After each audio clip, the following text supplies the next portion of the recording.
Yo, what up, though? Microphone check 1 2. Man, it's the first episode of Hip Hop School Past and Present presents Homeroom, man. This Homeroom Live, man, this is gonna be our daily show. Talking about all the trending topics, all the latest news and everything in hip hop, man. Y'all, if y'all remember school, you know what I'm saying. Y'all remember homeroom. Everybody used to show up to homeroom, kind of get the day started. You know what I'm saying. Motherfuckers used to be in and out, come showing up late. You know what I'm saying. Leave early, shit like that. So that's what this about, man. This is just gonna be our daily show. You know what I mean. You might see me, you might see one of the other hosts, you might see 2, 3 of us, you might see all of us. But you know what I'm saying. It's gonna be something that we doing from here on out. You know what I mean? It's gonna be basically every day, every other day, something like that. Whenever there's some hot trending topics pop. So, you know what I'm saying? I'm gonna wait for a couple more people to get on up in here. You know what I'm saying? Let's get this day started right. You know what I'm saying? Some people started with some coffee or some tea or a smoothie or something. Some people started with a blunt. And some people started at homeroom. So we about to get this shit started. Wait for a couple more people to check in real quick. We got a few interesting topics to talk about. You know what I mean? And for those that don't know, for those that are new here, you know what I'm saying, we do have a live show that we do every Friday night, 9 p.m. Eastern, 8 p.m. Central. You know what I mean? So make sure y'all tap in. It goes down. Wait for a few more people to tap in, because I don't want to be talking to myself, you know? And if you ain't subscribed to the channel, go ahead and subscribe, like the video, share the video, share all our content, man. We got some dope content. We got some dope interviews that we done already had. We done had Charleston White. We done had C Gutter. We done had the Magnolia Twins. You know what I'm saying? So we got some dope shit for y'all, man. Like I said, we do our live show every week. Interviews. We have a dope trivia every week. You know what I mean? Our Facebook school post that we debate about every week. So we got a lot of dope shit. But let's get the party started, man. So first and foremost, we're gonna talk about this whole BMF saga. You know what I'm saying? Shit been going on. Actually, the whole saga been going on for 20 years now. You know what I mean? But lately a lot of shit been coming out. Ever since 50 done dropped a series, and now everybody doing interviews. We got the people who portrayed these characters who are portrayed in the movie and in the show. They talking now. You know what I mean? You got some of the former rappers and people that was on the label talking now. You got a lot of outsiders talking now who wasn't involved in nothing. So it's been a lot of drama going on around surrounding this whole BMF thing. You know what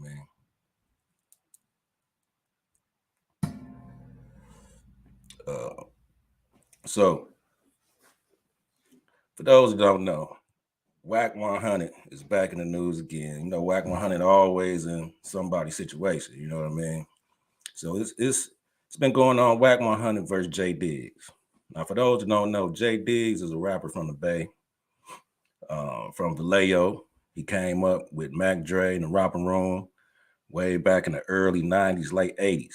So JDiggs been around for a long time. He real certified out in the Bay. Like I said, a lot of people don't know who he is, though. He, as far as him being a rapper, he a pretty decent rapper, but he more of a street guy. You know what I'm saying? He more hustling, more street type shit. He did some time in the pen, things like that. So JD's been around for a long time, and he got a certain reputation out here. As far as him being a rapper, one thing that he's always done as a rapper, he's always called out who he thinks are the snitches. He did a song about Messy Marv, calling him a snitch. Did a song about Bleu Davinci. You know what I'm saying? That's why Bleu Davinci in the middle. You know what I mean? Did a song about Bleu Davinci, calling him a snitch. Did a song about Max Shine. So anytime he hears some snitch allegations or he come up on some paperwork or something, he always put it out there in the song. You know what I mean? So fast forward to 2023. You know what I mean? And this whole shit about Bleu Davinci snitching on Big Meech and BMF and getting them caught up get them all caught up. This whole shit came around again. So, you know, people looking for different sources. You know what I mean? People looking for different people who was there, who actually know, to comment and talk about it. So JDiggs was called on. You know what I mean? And JDiggs spoke on it, which he spoke on it before, saying basically, you know, him and Bleu Davinci was cool. They was, you know what I'm saying, like main mans. They used to be riding around together, and they would stand together at a certain point on the run together and shit like that. So they was real tight, you know what I'm saying, JDiggs and Bleu Davinci. So I guess it come to the point where, you know, the whole trial was going down with Meech and BMF and everybody involved, and Bleu Davinci somehow, you know, I don't know if he got some time or not, but he ended up getting out of the whole situation. What happened? What JDiggs say happened is he was on the phone with Blue. Big Meech called him on the other line. You know what I'm saying? And he picked up and talking to Meech. Meech was like, "Hey man, this nigga Blue, you know, he putting out statements and shit like that. You know what I'm saying? Tell that nigga, you know what I'm saying? We know what you said, you know, this and that." So he clicked back over like, "Man, Meech said you know." So that's how all that shit went. So basically, JDiggs just told that story. He ain't really say what was in the paperwork. He ain't really call him a snitch himself. He just said the nigga made a statement, which they called a debriefing. He took the safety valve. You know, that's all that prison talk. But he didn't necessarily say he was a snitch. He just said he made a statement. Don't nobody know what was in the statement, but he ended up not getting no time. So everybody was just looking at Blue as a snitch. People accusing him of snitching and shit like that. Here come Wack 100, because Wack and Blue is cool. You know what I mean? So Wack 100, I guess he ain't like the whole snitching allegations against Bleu Davinci. So now, you know what I mean, Wack 100, you know, he talk a lot. You know what I mean? Anytime a nigga talk a lot, he liable to say anything. So he didn't start talking about JDiggs' mama, told JDiggs, you know, line it up for the fade. You know what I'm saying? This and that. You know, if anybody seen JDiggs, that ain't necessarily no nigga you just call out for a fade. You know what I'm saying? That's a huge nigga. Nigga down to look like a motherfucking gorilla or some shit. But both of them niggas big, man. You know what I'm saying? So let me ask y'all, man, do y'all want to see this whole one-on-one, this fade with Wack 100 and JDiggs? I think it'll actually be a good fight. You know what I'm saying? I think that should actually be a good fight to see. I think it'll be entertaining. It'll be interesting to see who wins, but you know, so you know, JDiggs supposedly put the call out to Wack 100. You know what I'm saying? To set it up for the fade, because Wack, he was the one that called for it. Supposedly, JDiggs was on his way to LA, told Wack, you know what I'm saying? Let's put it together.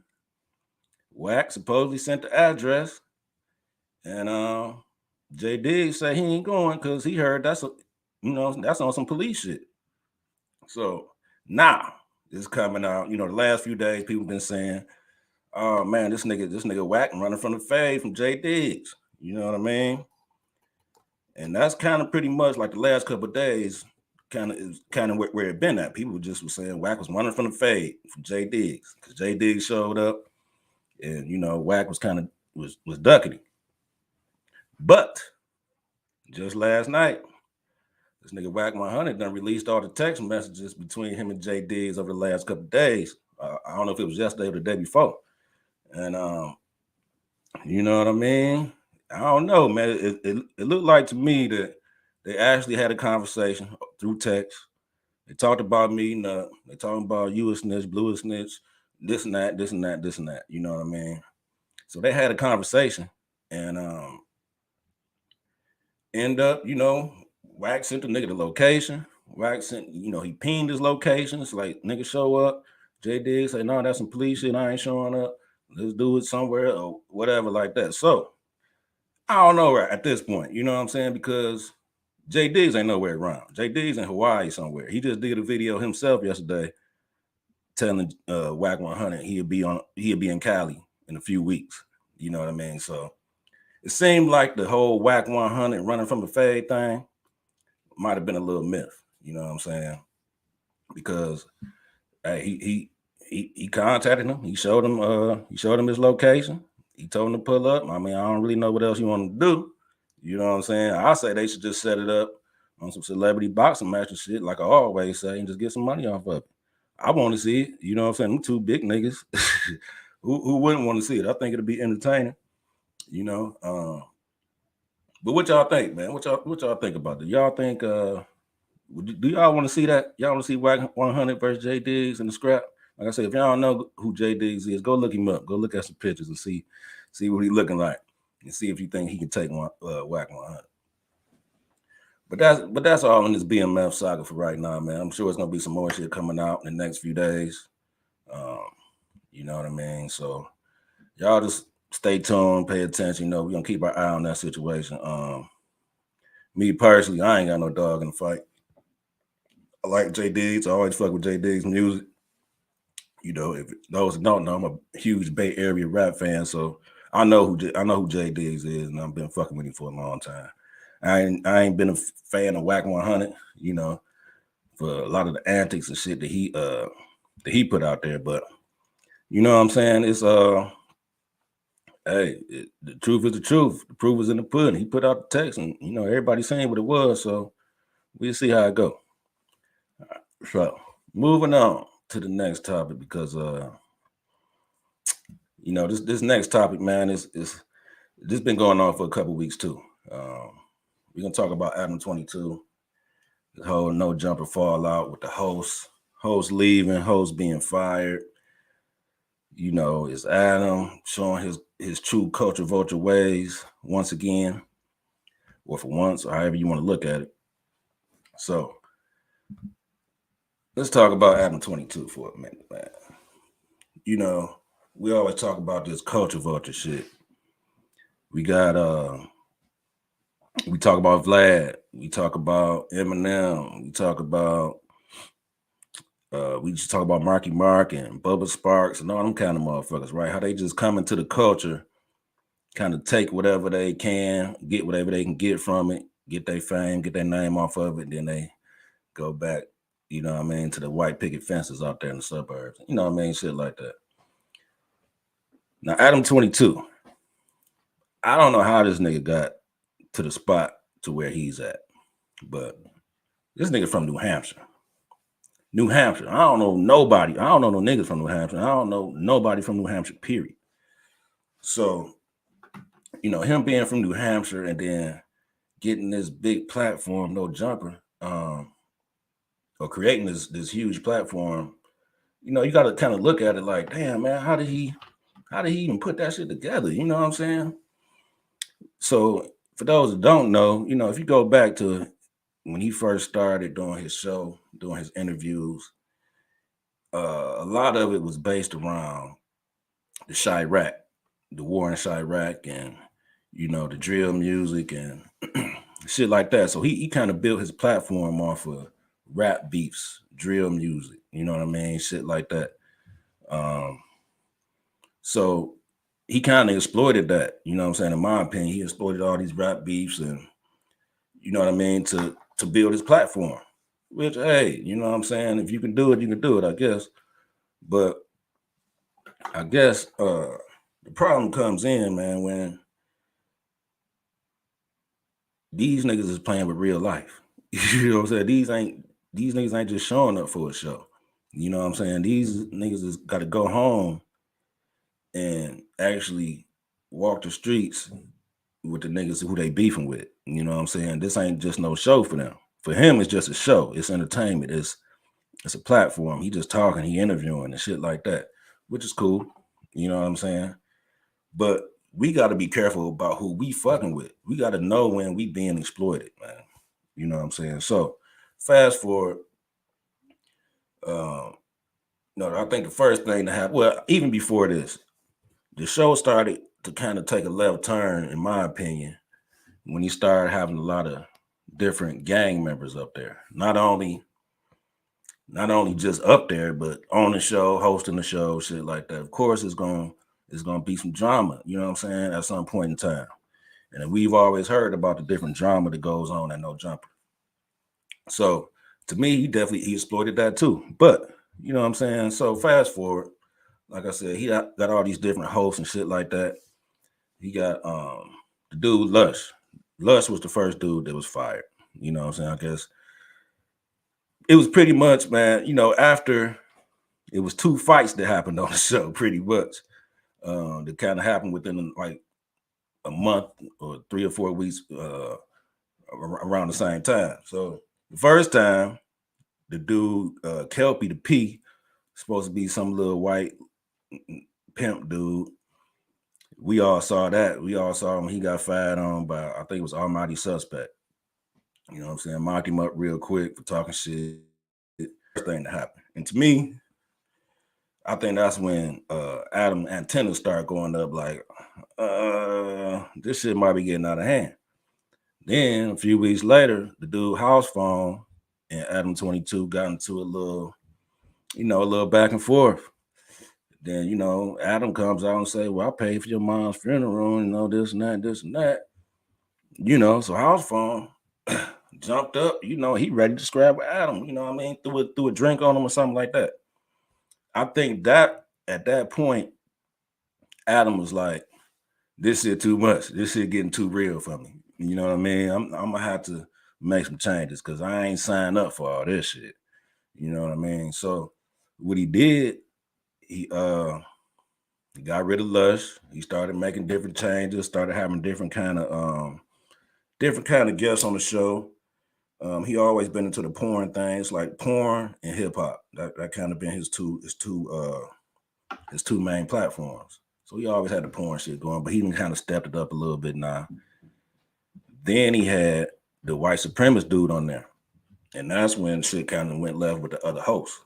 It's like, okay, now you interviewing these white supremacist Nazis, you know what I'm saying? Like you cool with them and you cool with that shit. And you got these young black dudes on here that you've been saying these is mans and you riding with them and this and that. So AD was the first one to get pissed. Like, man, how you gonna interview him? And you know, we supposed to be your mans and shit like that. So that was AD leaving. You know what I'm saying? AD, and for those who don't know, AD was a rapper, a Crip rapper.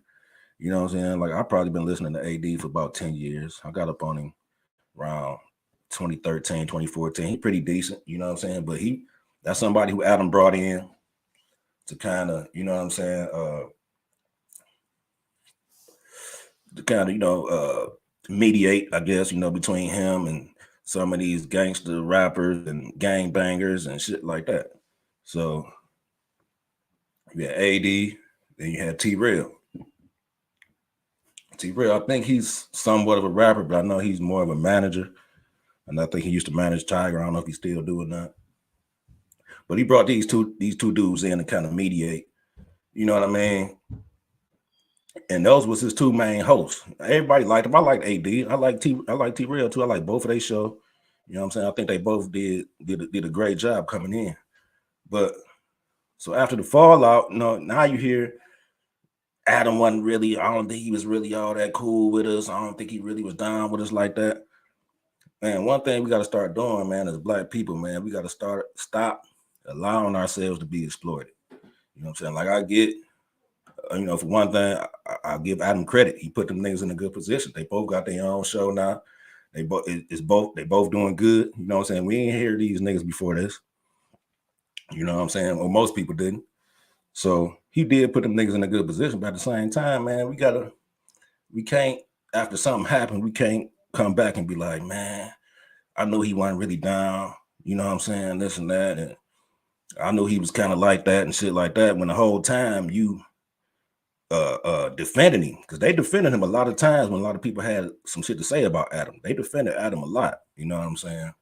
And now after everything kind of fall apart, they got something to say. I get it, you know what I'm saying? But Adam22, man, you know, he done had a lot of allegations against him over the years. Now that done came out again. You know, he done had allegations about him dealing with a 16-year-old girl. He done had allegations about sexual assault from 2 other women in 2018. So Adam ain't no clean motherfucker. You know what I'm saying? He always been kind of dirty. And this something else I found out. Cause I'm like, man, where did this nigga come from? How a nigga come from New Hampshire and build one of the biggest hip hop platforms in the world? This nigga got 5 million subscribers. You know what I'm saying? He probably got 8 million between 2 channels. You know what I mean? So, a nigga been doing this thing all off the back of hip hop. So I'm like, where the fuck this nigga come from? So check this out, right? The nigga, I didn't know that. This nigga, his name is Adam. Hold on, where that shit at? I just man, his name is Adam Grand Mason. His last name is Grand Mason. Ain't that a little, you know what I'm saying? Like, hold on, Grand Mason. So his last name is Grand Mason, right? His granddaddy was good friends with Bill Clinton. All right. So that's just some little ties that I was able to research and kind of put together. His last name, Grand Mason, from New Hampshire. They was tied into politics at some point, and his granddaddy is tied in with the Clintons.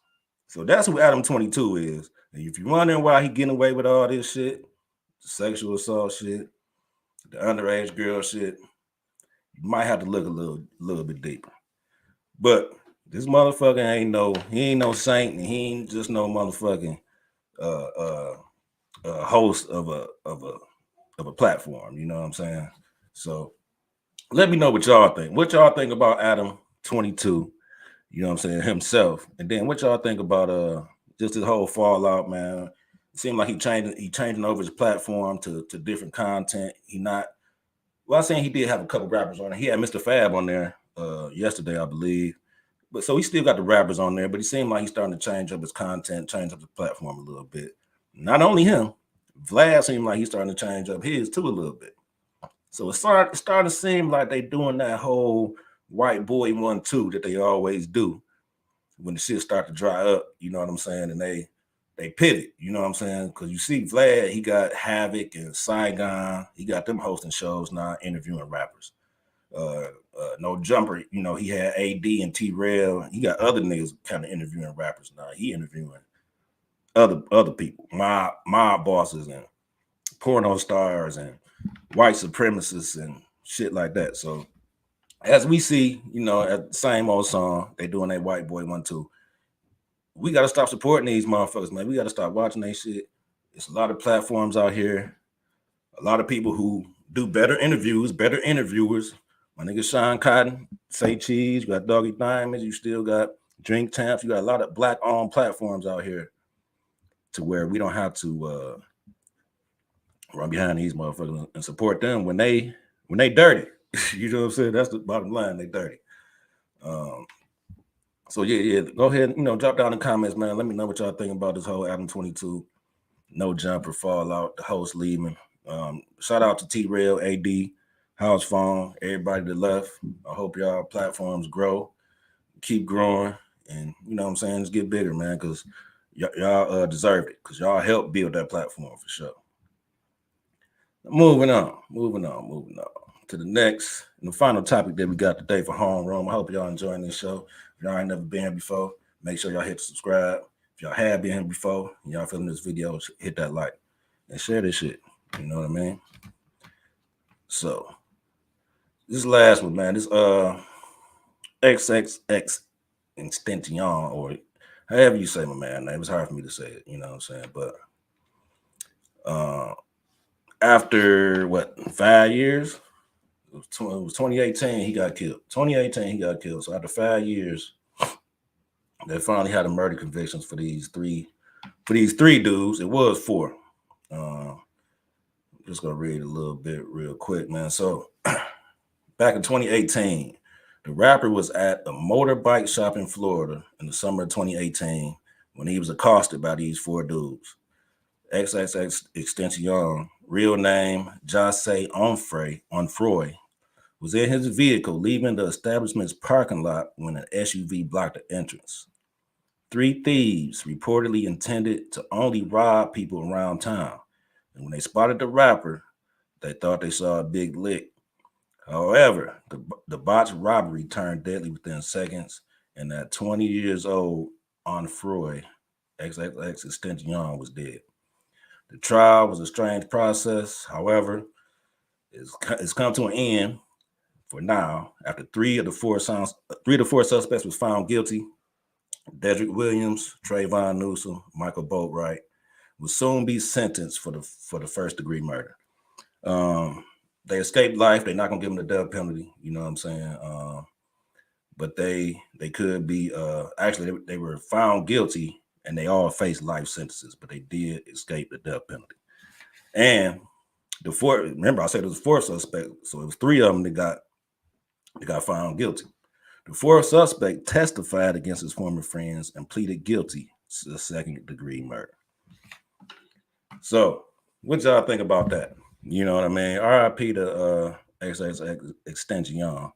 You know what I mean?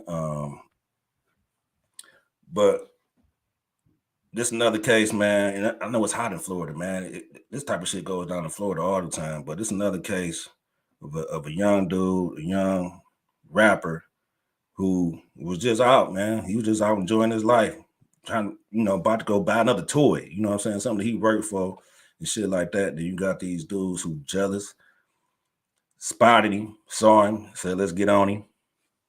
And, we all know the result of what happened. But then you got the fourth dude. It's always something about that to me, man. Like, you got all of y'all participated, but you got this one motherfucker who he gonna snitch and he gonna get less time than everybody else. I don't give a fuck. If you snitch or not, you still getting the time with everybody else because you was involved in it too. Just because you told don't mean you should get less time. That's my opinion. You know what I'm saying? If you was involved in it just like everybody else, you get the same time, man. You gonna have to face them niggas in jail. You know what I'm saying? But RIP to XXXTentacion, man. We got to do better, man. We got to show these young niggas armed robbery, robbing niggas for shit. It's only gonna get you locked up. You know what I'm saying? It's only gonna get you life in prison. You know what I'm saying? You trying to get some shit to make a better life for yourself and you taking your own life away. So but that's that, man. That was another case of somebody snitching and you know what I'm saying, shit like that. So we had 2 snitch cases today. Hopefully this saga with BMF, you know what I'm saying? I think at the end of the day, I don't think it's gonna come down to a fade. I don't think Wack 100 really want to fade with JDiggs. I think JDiggs serious, but at the same time, I don't think JDiggs really want all that smoke that's gonna come with that either. You know what I'm saying? So I think this is just a bunch of internet talking. And like I always say, if niggas was for real, we wouldn't even see these niggas talking on the internet. You know what I'm saying? Real niggas don't do all that talking. Real niggas just show up. So if you doing a bunch of back and forth talking, ain't shit gonna happen. You know what I'm saying? It's just some more entertainment for niggas like us to talk about and everybody else to watch. So yeah, man, like I say, man, make sure y'all tune in. We live every Friday, 9 p.m. Eastern, 8 p.m. Central. This is the first episode, Hip Hop School Past and Present Homeroom Live. I hope y'all checked it out. I hope y'all liked it. If y'all new here, make sure y'all subscribe to the video. Subscribe to the channel, like the video. We got some dope interviews coming. We got some more features coming. Hey, we about to turn up with this shit. Y'all stay tuned. I'm tuning out. It's your boy He's the Dean of all things hip hop. Check us out.